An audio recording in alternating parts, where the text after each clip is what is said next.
Triskelion International Council. Kami po ay bumabati sa bagong pamunuan po ng National Executive Council sa pamumuno po ni Brad Colonel Errol Garchito Rena Jr. Kami po ay nagpapasalamat sa inyo sa National Executive Council sa inyong patuloy na pagsuporta po dito po sa Riyadh Triskelion International Council. Maraming pong salamat at asahan niyo po ang aming buong suporta sa National Executive Council.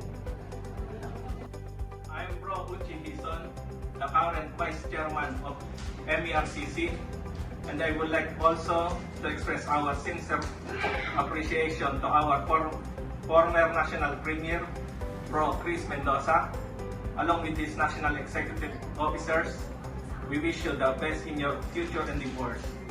Your strong leadership, unwavering dedication, and fraternal guidelines will forever remain in our hearts. And we, the Riyadh Triskelion International Council, Solido Nacional! Solido Nacional!